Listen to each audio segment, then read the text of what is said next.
Hello everybody and welcome back to the As Time Film Podcast, where we talk films, TV and other things from nerd culture. I really need to figure out a set intro. I need an intro. My name is Tom, and as always I am joined on Skype with my co-host John. Yay, it's me! It is you! Yes, it is me.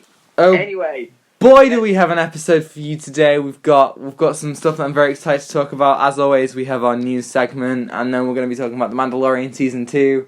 I am very excited. The show that we've been anticipating for since this year? Yeah, pretty much since, May for us? We got Disney Plus in March, so I think The Mandalorian ended sometime around May. Yeah, so we've been watching that all... doing that since... Yeah, anyway. Yeah, so as always, time code's in the description, and... if you want to jump into The Mandalorian, just go for it. Go for it. We've probably got some great things, great things to say. I'm going to start off with something that has been missing from the last few weeks. We've got some bloody... What has been missing? Casting news, of course. Oh. Now, I can't believe this is news from this week, but sure. Oscar Isaac is in talks to star as Moon Knight in the Marvel TV show, with Jeremy Slater as lead writer, who worked on the Umbrella Academy. So, yeah, this is weird. I wouldn't have expected Oscar Isaac to work with Disney after, so soon again. After his experience on Star Wars, which he has been very vocal about his distaste for. But what do you think about this? Well, I didn't expect this either. We all didn't, but it's just that that we normally see him like really good films, and but this one, Moonlight. I don't know much about Moonlight. I don't know who the character is, but. I'll research who the character is, but if he's really... I want to see if he fits into the world of Moonlight. If he does, then that's good. So... I'm not really interested about the news, but it was unexpected, though, so... Yes. Yeah, I agree.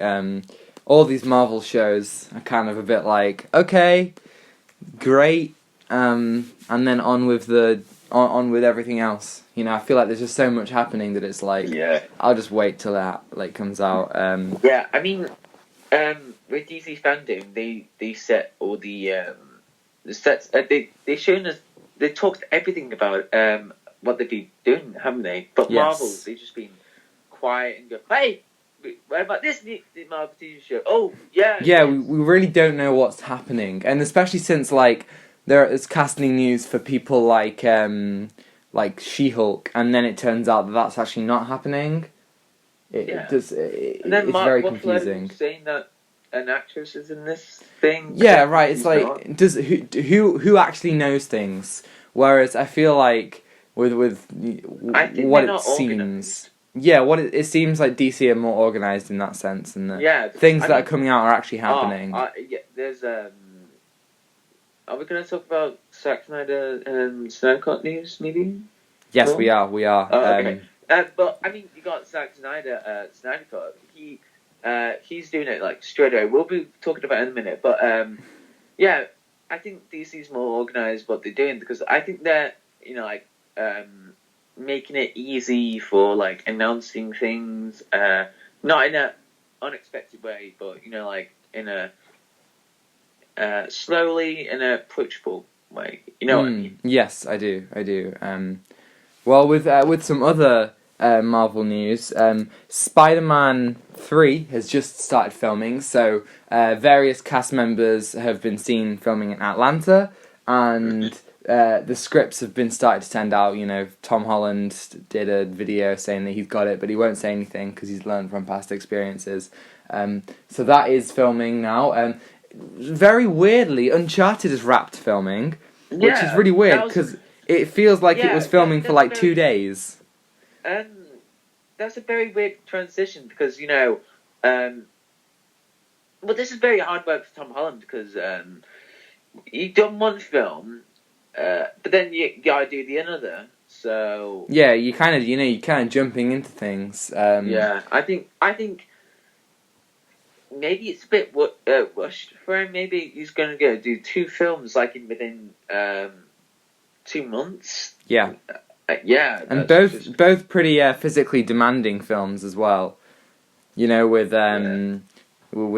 both Uncharted and Spider-Man, you kind of got to do a lot of stunts. Yeah, or at least I assume you great. do for Uncharted. I don't know what their plan is there. But yeah, so that started to film, which means that we might start getting set pictures, which might mean that we could get our first look at Jamie Foxx's Electro. Maybe we'll start to find out about stuff about Andrew Garfield or Tobey Maguire. Who knows? But in terms of looks at characters, we got the first images from the new Batwoman suit. Have you seen the new images of the new Batwoman? Yes. I haven't seen the Batwoman TV show, but yeah, I've seen the picture. It looks really cool. I agree. It suits it. I agree. I've seen Batwoman season 1, and I was so. It's very, very random and very, very weird that what? How weird? Well, no, not the show. The show's great. It's not that weird, especially when you compare it to Legends of Tomorrow. But it's strange that Ruby Rose just left so soon. Yeah, she was like, "Oh hey, I'm leaving." Yeah, I'm sure there's some reason for that. But it looks like this new Javicia Leslie, I think her name is. She looks like she's gonna pass on the mantle quite well. She at least looks the part. This is a new character who hasn't been in the comics. I mean, she was in a comic recently, but she hasn't. She's not a pre-established comic book character. Yeah. So we'll. But at least maybe it'll makes the story interesting because where did the movie Batwoman went? So maybe that could. Yeah, where did the first one go? Yeah, that will be interesting, and maybe sometime down the line they'll bring her back. If she wants to do it, of course. Okay, so we've got some Assassin's Creed news. Netflix is going to be doing a live-action Assassin's Creed show, which is quite cool. They did a little announcement on Twitter, I think, with a little symbol. Obviously, there's been an Assassin's Creed film before. Have you seen the Assassin's Creed film? Yeah, and I thought that was a good film. Not the best, but I enjoyed it. It was good. Okay, well, I haven't seen it, but obviously it didn't do very well, critically or commercially. So, yeah. I mean, it makes sense that they're not doing a sequel, but obviously they'd still want to. They still want to do something with this franchise. I see what you mean.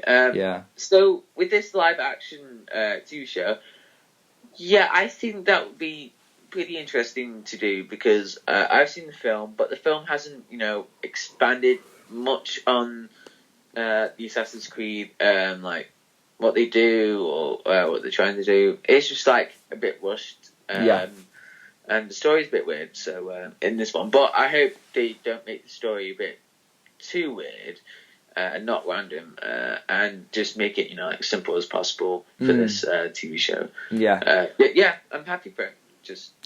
I agree. I think Netflix have proved themselves with The Witcher, which was obviously incredible as a video game adaptation. And I think video game adaptations in general are just kind of they're getting better. Like I thought Sonic the Hedgehog was pretty decent this year. I hear Detective Pikachu's pretty good. Tomb Raider was pretty decent.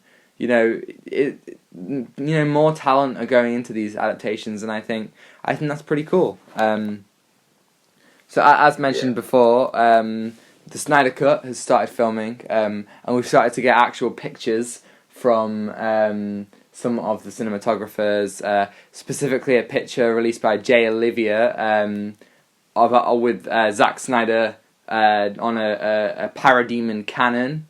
I'm sure you saw that picture. Yeah. Yeah, that looks to be the same cannon as in a piece of concept art where Batman takes the cannon and uses it to shoot down loads of parademons. So, sorry everyone, but Batman will be using guns again. Yeah. but I mean, yeah, I'm really excited for Zack Snyder's Snyder Cut because it's just something that what we've been saying for the last few episodes really, but it's just something that we've been waiting for, and we haven't watched like any Zack Snyder films because we love watching them because it's just like like it's got that pure comic book feels to watch. Like Batman v Superman, Man of Steel. You got these comic book films that you enjoy and watch them over and over again. But yeah, at least you got something that that we've been waiting for, and many films that that will be in the future. Yeah, I agree. I'm interested. I'm looking forward to seeing Jared Leto and Joe Manganiello as Joker and Deathstroke respectively. I'm looking forward to see them on set if we do get any pictures of them, because apparently they'll be filming new scenes. Yeah. So that's all very interesting. Okay, so we've got quite a sad piece of news now. Oh yeah. Cyberpunk has been delayed. Very, very sad. It's been delayed by about a month. Is that right? Right. Okay. So as a fan of Cyberpunk, well, I haven't played it anyway. But from the looks of the trailers, literally a whole year. Yeah, it's true. This is a whole. Wait, I just realised I've been waiting for this a whole year, and then it's going to be 10th of December, which is the last month anyway, and it's just I don't mind about the delay because I know they want to make the game amazing as possible, and I don't blame for them because I think they got a lot of stuff to worry about, like their family or about COVID-19 and anything that they gotta do. But I forgive this delay because you gotta do what you gotta do. Yeah, I agree. What I mean, like it'd be better if they delayed it, than have a situation like the Avengers game, which came out about a month ago. Oh yeah, which just had like so many glitches and so many things that went wrong, and I'm just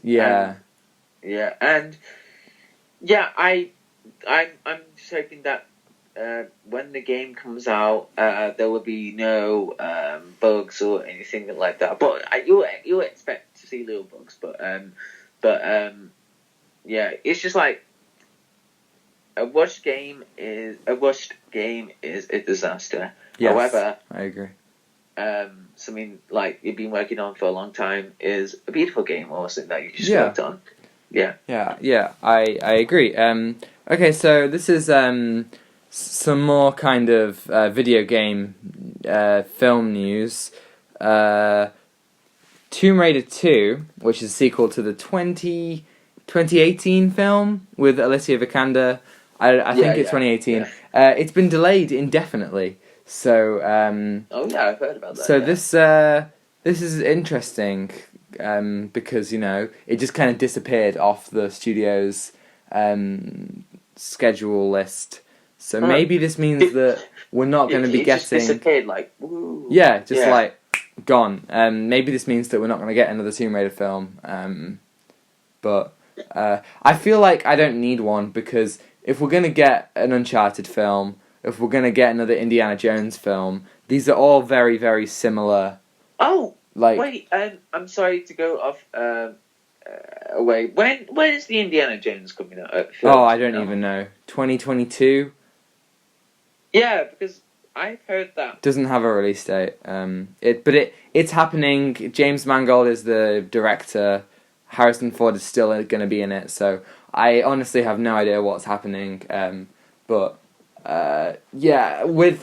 these two, Uncharted and Indiana Jones 5, they're all very similar, you know. Very similar. Action adventure films, and I feel like I don't need Tomb Raider the same way that I would want Uncharted or Indiana Jones. That they're just gonna be like super different, but I don't know. Yes. Yeah. Okay, so we got a trailer this week for Stardust, which is a David Bowie biopic. You've seen the trailer, right? I think I sent it to you. Yeah. Yeah. What do you think? I'm not quite sure. Yeah, this is. I feel like this is coming off the back of the success of Bohemian Rhapsody. Okay. And Rocket Me and Man. Tom, we are a fan of Bowie. Yes, we are. Am I saying it right? Yeah, it's Bowie. Messed up his name. It's Bowie. Is it Bowie? A lot of people say Bowie, but it's Bowie. Bowie. I'm sorry. Comments. Yeah, leave your comments. Bowie. Yeah, we love his music. Mm-hmm. And yeah, we just it's like similar to like like that film Bohemian Rhapsody. Yeah. It was good. And then we got another film, Rocket Man. That was a really good film. That was like the best music biopic. Yeah, I thought Rocket Man was way better than Bohemian Rhapsody. Yeah, and I it thought was just like they used songs to to fit in like the situation. What he's been through. It's just like like La La Land. Yeah, it was genuinely quite upsetting that Bohemian Rhapsody got like over $1 billion and got all this like praise, and it was nominated for Best Picture, which I do not think it deserved. It didn't win, so that's fine. But then Rocket Man didn't like get any of that. Like, and I thought Rocket Man was a much better film. Yeah, and it just like if you never heard of anything about this film, and then you're just watching it like openly, you're like, oh, this is like a musical, but it's got. Yeah. So I mean, like you got the songs and everything, but then if you know anything about the legend, you're like, oh, this is amazing, and if you haven't seen Rocket Man, I definitely recommend it. Oh hell yeah, it's great. It's much more, as you said, it's much more of a musical than it's more Bohemian impactful. Rhapsody. Oh, I agree, and it doesn't make up shit. Like Bohemian Rhapsody made up like half of its plot. Like they create characters, they create like situations that never happened. Like Freddie Mercury was diagnosed with AIDS after Live Aid. Like a lot of it was just created just so the film could be more impactful, which kind of defeats the point of a biopic. But concerning Stardust, they have Johnny Flynn playing David Bowie, which I think is a pretty good casting from the looks of the trailer. But what's interesting is that Stardust won't have any Bowie songs in it. Yeah. Because I'm pretty sure it's David Bowie's son, Duncan, who is actually a film director. He's directed Moon, which is actually on the film studies course that we're both doing. You'll watch that later this year. But they wouldn't let the film use Bowie music. So we're going to have a David Bowie biopic without any of his music in, which is just really, really weird. What? Okay. That's just very, very odd. Like, it doesn't feel right at all. Yeah, right. Yeah, I've seen a lot of people criticizing about the trailer. Yeah. So, yeah, what do you think? I think it looks fine, but we'll just have to see. It doesn't look anything interesting. Like, it just looks very similar to Rocket Man and Bohemian Rhapsody, and we just saw that. Like, I feel like I just watched those two yesterday, but like, yeah, I'd like something fresh, please. Yeah, nothing like repetitive and like something that makes up the story a bit and like, oh wow, David Bowie, he did Bowie. Yeah, exactly. So. Right, okay, as mentioned before, Uncharted has finished filming, but that wasn't what got people so excited. It was the fact that Mark Wahlberg posted a picture Mark Wahlberg! of Mark Wahlberg. He posted a picture of the Sully shirt, so the kind of iconic shirt that Sully wears in the Uncharted video games. And people got quite excited about this, especially after the first look of Tom Holland in the Nathan Drake outfit, and it seems that they both look really accurate. You're a much bigger Uncharted fan than me. What do you think? About the shirt and about Mark Wahlberg? Yeah. Mark Wahlberg. Mark Wahlberg. What a guy. So, as a huge Uncharted fan, I think that's a really good idea to bring back, the details about, what they've been wearing and the clothes and the mustache. And you gotta love about the mustache, Sully's mustache in the games. It's just, it's beautiful. It's just that because it just fits into the character, really. And then, it's Mark Wahlberg. I'm just hoping that Mark Wahlberg doesn't do the. I don't want to be mean, but the generic thing, throughout the films, he's talking like. Yeah, right. Yeah, I know what you mean. Mark Wahlberg is a very one-note actor. No offense, Mark Wahlberg, but yeah, if you have a look at him as the iconic character Cade Yeager in Transformers 4 and 5. Oh, yes. That is forget Cade Yeager. That is peak Mark Wahlberg right there. Yes. Okay. Got some news about Insidious here. Have you seen any Insidious films, John? No. Okay, so Insidious, there are 4 horror films. I've seen them all. They're fine. nothing really special. But the last one came out last year. Let me check that. Does it have a very... No, I think it came out. I think it came out in 2018. But Patrick Wilson, who is yes, who is for lack of a better term, God. One of the best actors just ever. If you've seen Aquaman, you know what I'm talking about. The man has everything. He's been in The Conjuring as well, so he's also in that series. And in terms of Insidious 5, he is going to make his directorial debut directing Insidious 5, which is just really cool. Yeah. I've been a big fan of Patrick Wilson for so long, and I love it when he pops up in things, and I just say, great, more power to him, let him direct. That sounds really cool, and I will be there to watch it. Oh, that's cool. Yeah. Okay, this is really, really exciting. Daredevil, the rights to the character, go back. So obviously, they had the whole Netflix show.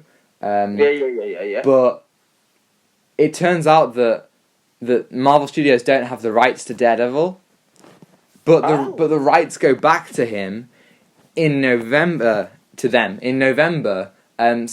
as of the 29th of November this year, so in literally, as of the time of recording this, on Monday, in 27 days, so just over 3 weeks, or just under 4 weeks, Marvel Studios will get the rights back to Daredevil, which means that they can put him in Spider-Man 3, which means they can put him in other films, they can maybe make a Disney Plus show, continue the story of him. It also kind of explains why he wasn't in Endgame, to many people's annoyance, myself included. But this is great. I mean, have you seen Daredevil on Netflix? No, I've watched a few episodes. I'm very sorry. That's alright. It's great. I've seen seasons 1 and 2. I really enjoyed season 1. Season 2 is fine. I'm not a huge fan of it. I never watched past The Defenders in terms of all the Marvel Netflix shows. But yeah. I remember when they came out, you were pretty interested in them, but then they went... Yeah, they all got cancelled, and obviously everyone's really upset about that, but I would love to see various, characters from those shows come back. And I think Daredevil would be great to see with Spider-Man, obviously. He's been... They have had adventures in the comics, and a lot of fans would like to see that. But at the same time, Spider-Man 3 already seems pretty cluttered, so I'm not particularly bothered about having more characters in that film. But anyway, moving on to some quite sad news now. Sean Connery, the iconic actor of James Bond, in the first five films and a couple afterwards, and obviously been in many other films such as Indiana Jones. He has died at the age of 90. The news broke yesterday. Yes, yesterday. Yeah. Really, really sad.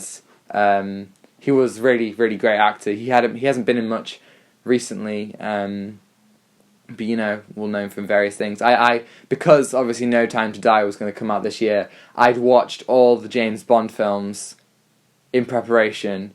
Yeah, you did. And Sean Connery is just... January, February, and March. And then you were like... Yeah. No! Yeah. Then... So annoyed. I'm still looking forward to see No Time to Die. But I thought the original Bond films with Sean Connery, while they are really, really flawed, they're great. Like, he's great. They're a product of their time. But, like, yeah, it's just sad that he's gone. And a bit of a fun fact, but my granddad, who lives in Australia, a lot of people say that he looks like Sean Connery. So, don't worry, world, we have one Sean Connery lookalike left. Yeah. Yeah.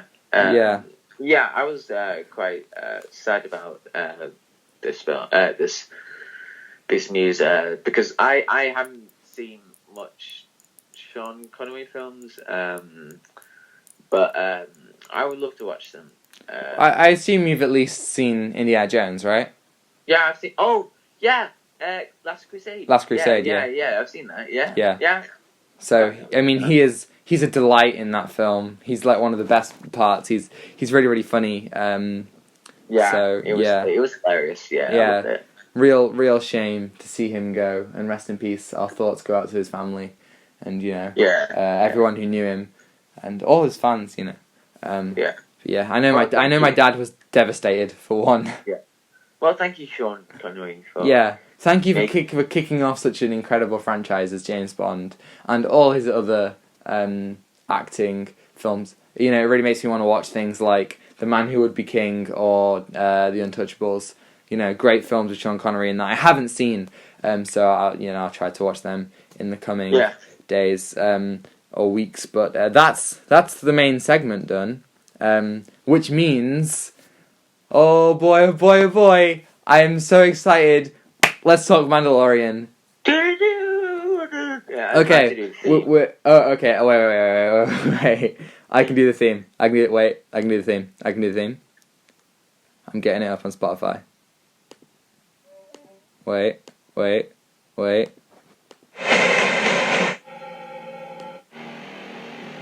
Here it is. What are you saying?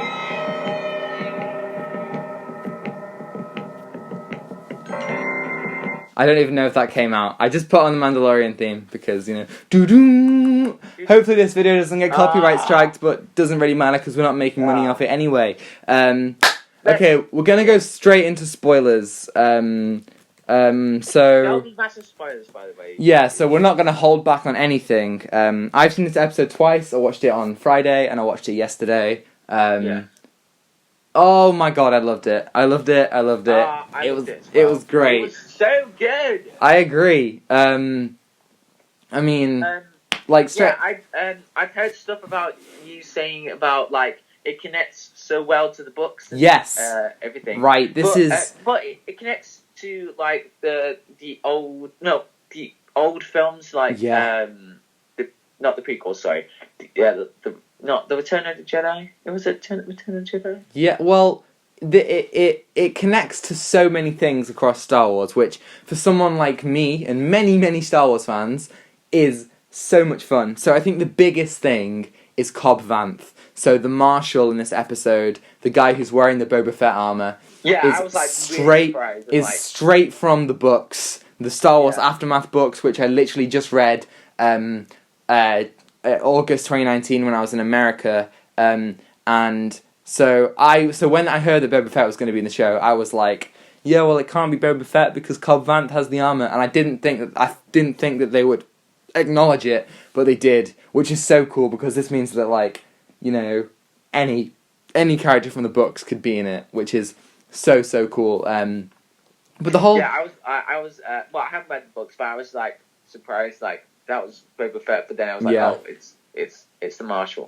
Cobb Vanth. I think I loved his character though. I loved his character. He's a very small part in the books. So apart from the fact that he had the Boba Fett armor, he didn't really stand out to me. But I really enjoyed his character. I think Timothy Olyphant did a really good job. He really, gave off that sheriff feel. And I really enjoyed the parallels to Americans and Native Americans in terms of the citizens of Freetown and the Tusken Raiders. But as you said, there are just so many references in this episode. Like, from the beginning, you've got Gamorreans fighting in the ring. R5 from episode 4. You know, the droid whose motivator gets blown up? Yes. He's in the pit station at the beginning. The speeder that Cobb Vanth rides is very similar to Anakin, one of the engines in Anakin's pod racer in episode 1. You got the little Tusken Raider dogs from episode 2, the camps from episode 2, references to a Sarlacc pit, and you know the dragon, the crate dragon. Of course. That's the animal in episode 4 that Obi-Wan makes the noise of to scare the Tusken Raiders off. Oh, yeah. Remember that? Yeah, he makes the giant noise, and that was a noise of the crate dragon.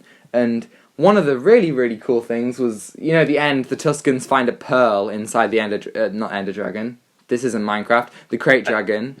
It ain't Minecraft. This ain't Minecraft. The Tusken Raiders find a pearl inside the crate dragon. Yeah. That's actually from the Knights of the Old Republic video game.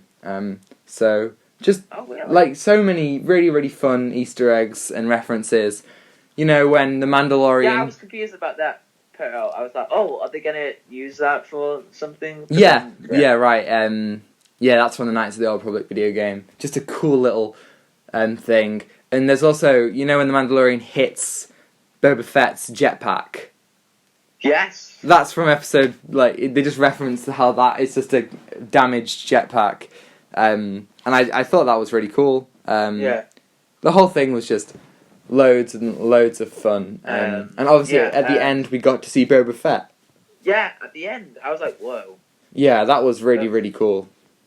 Yeah.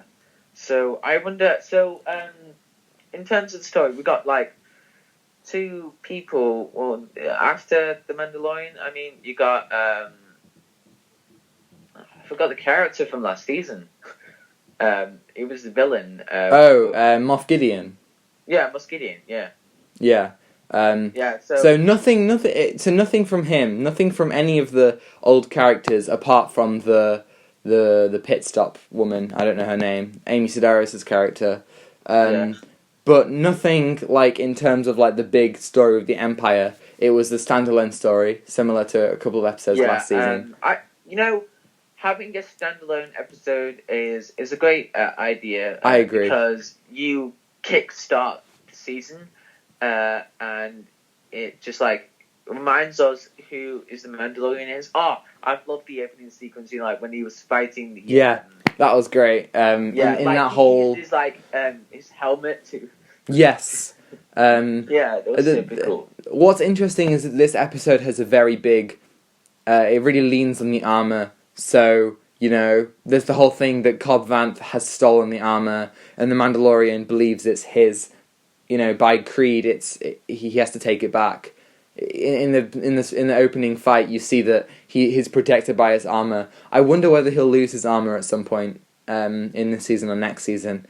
He just has a very big reliance upon it. But yeah. What you said. I think what you said about explaining about the Beskar armor. But I think I think the series is going to do is explore more about the Mandalorian, about his past. A lot more about his past, I think, maybe. Yeah, I think it will have to delve into some of the Mandalorian history with the Darksaber. Darksaber. If you've watched Clone Wars and Rebels, which I know you haven't, fans of those shows will know the history behind the Darksaber, but for people who only watch The Mandalorian, and I think that's probably most people have watched Mandalorian but haven't seen Clone Wars or Rebels, they would have to re-explain the history of the Darksaber to those people who are confused. Maybe they are going to do it, or maybe not. I think they'd have to, simply from a storytelling perspective. Like, this episode, they retold Cobb Vanth's origin from the book, because they can't just assume that everyone's read the book. I know that the book and the show is a different thing, but but still, what I noticed is this episode had about half the shots from the trailers, so I'm glad that means the trailers didn't give away everything, Maybe. Well, I'm expecting that this is going to be something huge, maybe about this season, because they haven't shown us like a lot of stuff about it, but the last season's trailer did show a lot of things, didn't it? Yeah. Well, I also felt like we had more trailers for last season as well. We only got our first Mandalorian trailer quite recently before the show began, so I'm feeling like maybe this means that the show is keeping some stuff close to its chest. Obviously, at the end of this episode, we had Boba Fett, played by Tamura Morrison from episode 2 and 3, which is just really, really cool. It's just like how they decided to, bring back the old, references to everything really, and to bring back like characters that that Star Wars has forgotten, like the new sequels. They haven't thought of like anything to bring back anyone, but then they just go, oh, yeah. Okay. This show is so good because it makes everyone feel welcome. Oh, you like the originals? Well, you're welcome. You like the prequels? You're welcome. You like the books, the comics, the TV shows? You like the sequels, the video games? Everything is referenced, even to the smallest details. I don't really mean anything, but I think The Mandalorian is a great start of getting into the proper way to get into the Star Wars TV show universe. Yeah,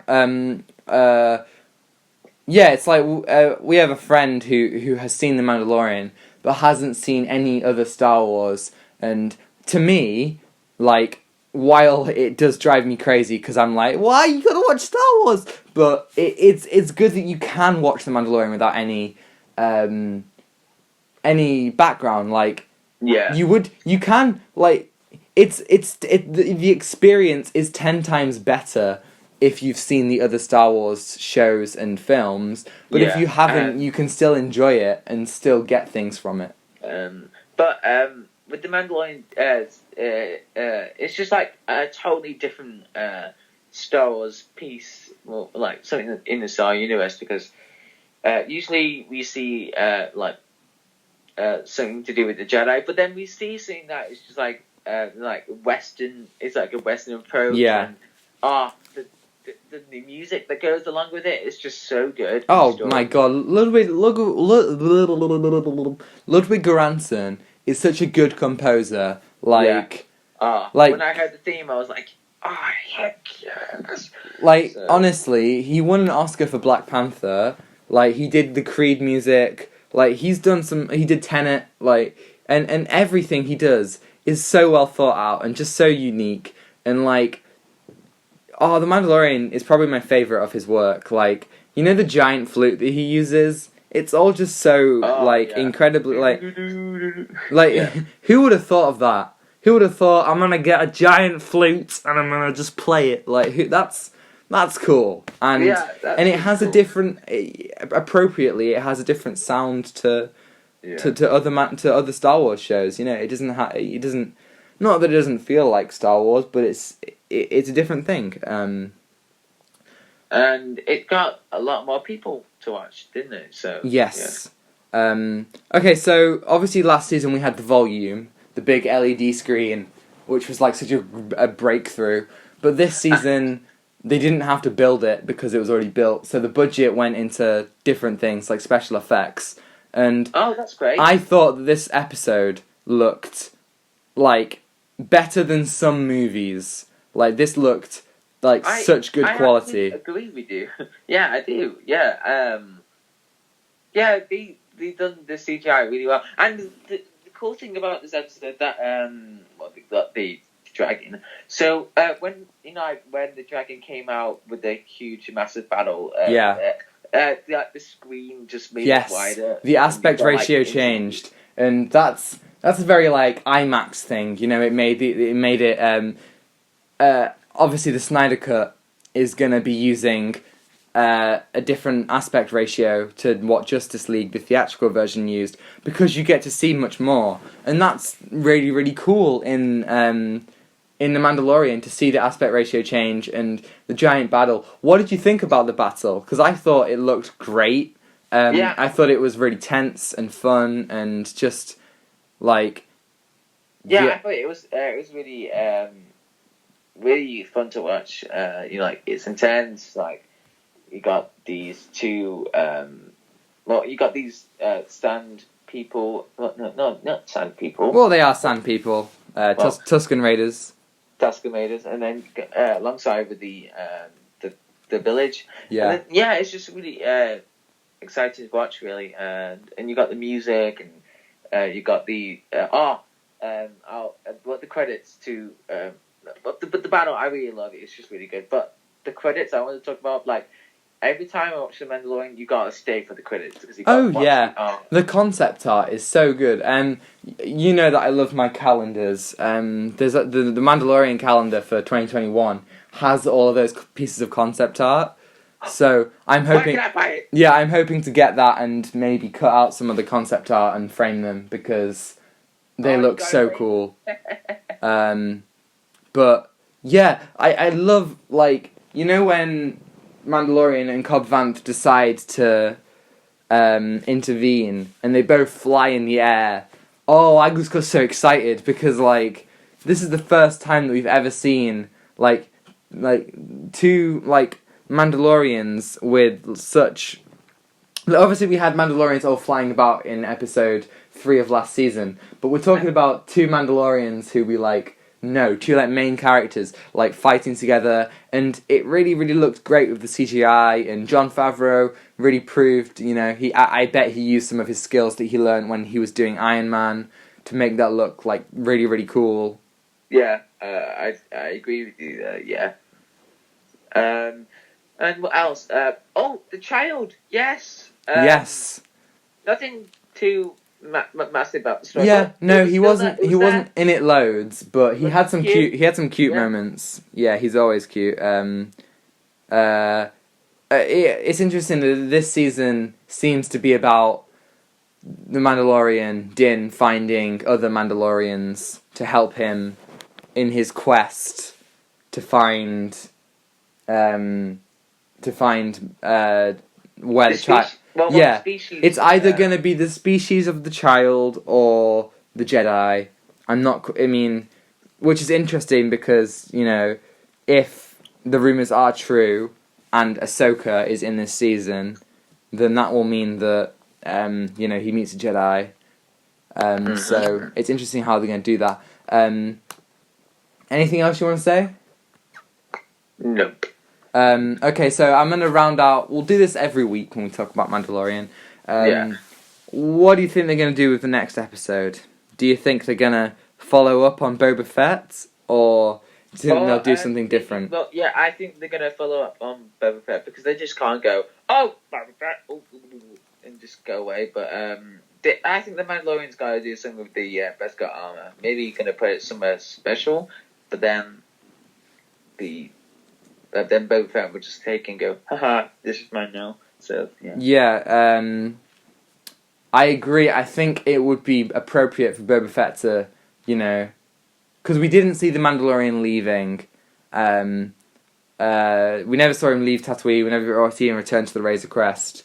And I feel like, it would be appropriate for Boba Fett to come back for his armor. However, I can totally see the show just not having Boba Fett in it, and have him for that one scene, and then leave it till next season.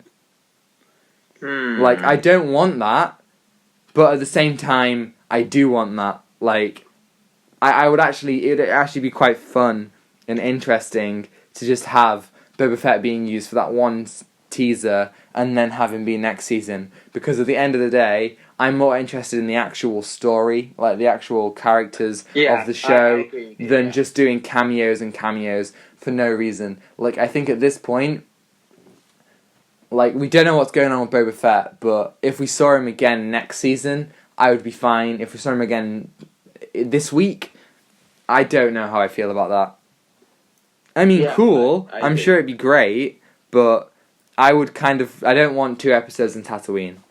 Maybe he'll come back later in the season. I don't know. I think he will be brought back for something else, maybe. I'm just very excited for the season because it's just that we've been waiting for, and it's just like something new and exciting. Like what you said, Tom, it's just something that is great for everyone, I think. It's a breath of fresh air because since December, like, we haven't had such widespread Star Wars content since Episode 9, which wasn't well received by most people. We had the Clone Wars, and everyone loved the Clone Wars, but obviously The Mandalorian is a much bigger event because more people watch The Mandalorian. So it feels like we had The Mandalorian and Jedi Fallen Order, some really, really great Star Wars content, and then Episode 9 really, left a bitter taste in our mouths. And The Clone Wars was excellent, but I think it's good to have The Mandalorian back as the best live-action Star Wars thing, for a while. That doesn't make everyone go mad on the internet, Yeah. Yeah. I'm just hoping there will be no crazy memes about The Mandalorian. Oh, you naive fool. There will definitely be memes. There will be so many memes. Just you wait. But there is. That was an unintentional Hamilton reference. Yeah. I'm so sorry. Go on. That's fine. If there are Mandalorian memes, we can review them. We can review the Mandalorian. Oh memes. yes, every week we'll review the latest of the memes. I sounded like such an old man then. We will review memes. Oh no. Okay. Let's. Is anyone excited about The Mandalorian? Please comment down. Yeah, tell us what you thought of. You want to talk about. Tell us what you thought about this. Yeah, email us or comment or DM us on Twitter or Instagram. Tell us what you thought about the episode, about where you think the season's going to go, what you think they're going to do with Boba Fett. Just tell us about everything. Any cool Easter eggs that you found out. We are open to anything. But yeah. Let's move on to our weekly viewing segment. Weekly viewing segment. What have you watched this week? Well, let's start with you, Tom. Okay. Yesterday, I watched... Okay, it's not really fair, because I only kind of watched it, but... I watched Natural Born Killers. Oh. Kind of. I watched the first 4... Remind me what that is again? It's a film with Woody Harrelson, about 2 people who go on a... Oh, yes, I remember now. I remember, yeah. 2 people who go on a killing spree. And... I watched it, and I fell asleep, because I was very, very tired. You fell asleep? I fell asleep, I'm ashamed to say. I had 2 very, very late nights. So, unfortunately, Natural Born Killers is one of the 2 films that I fell asleep in my life. Wait, okay. Listen, everyone. If you sleep during... this is a massive I'm not a huge or a Catholic or anything, but this is a sin for movies. You cannot sleep during films. It's a massive problem for him because you're thinking, I'll just sleep. No, because it could be a great film that you could be watching, and then you just fell asleep during it, and then go, oh, never mind, I'll just never watch it, and then I'll definitely watch it again one day. However, I just kind of fell asleep. I'm sorry. I'm so sorry. Not good. I'm so very, Hello? very sorry. Welcome back to that was weird. I'm sorry, John. Please forgive me. I forgive you. Thank you. What have I been watching? Yeah, what have you been watching? So, I don't think I... Hello, everybody. I'm so sorry. That keeps on happening. It's weird. So, what have I been watching? So, I don't think I talked about this film to you. The Lighthouse. Did I talk about The Lighthouse on this? Yes, you've spoken about The Lighthouse. Oh, did I? Yeah. Oh, I thought I didn't. Never mind. What about? Okay, I gotta go through the list. So, I'm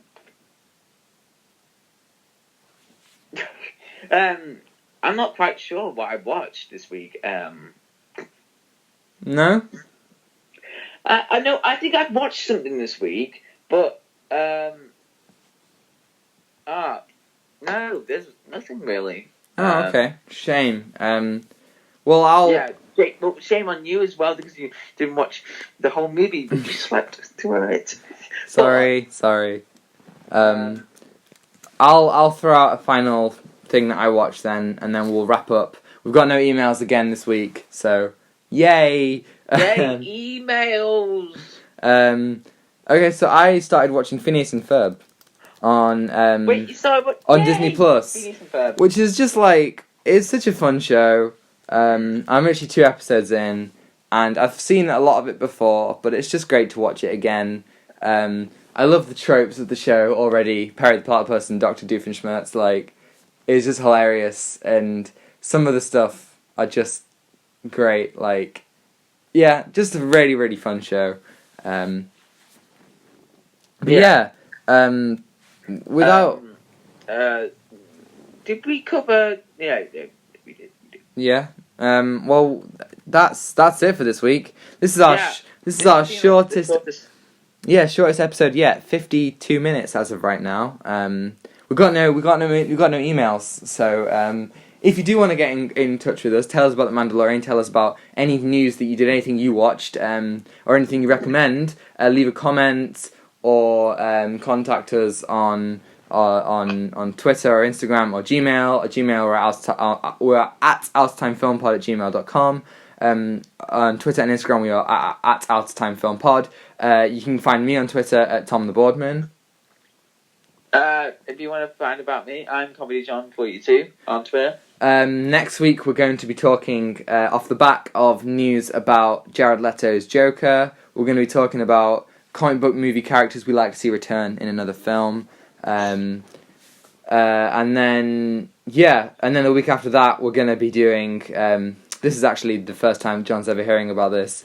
The week after that we're going to be doing the Star Wars Holiday Special, not the Lego one, the original one.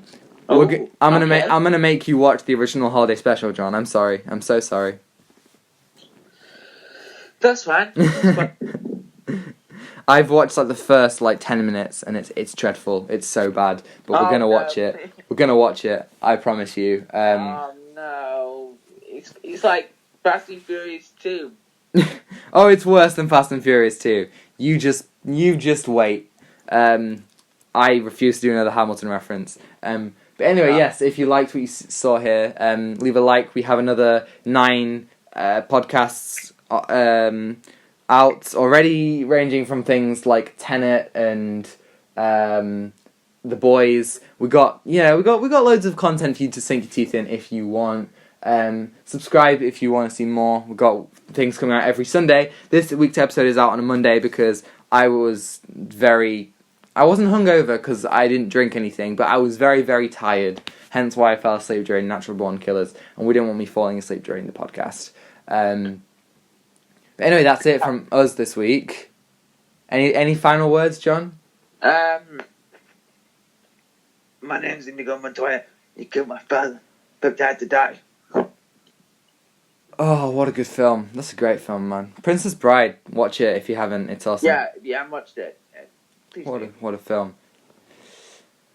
Right.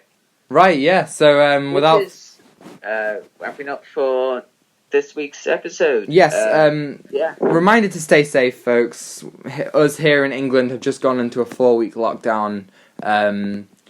We're still going to college because the government is shit, but still... The government's trying to...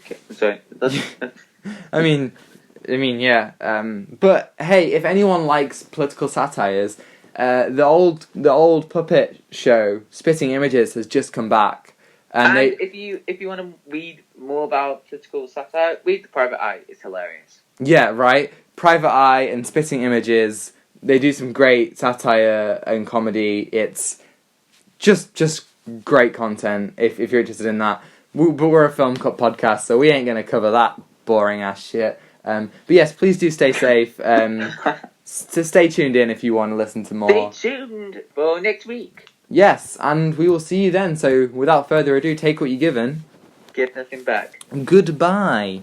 Goodbye.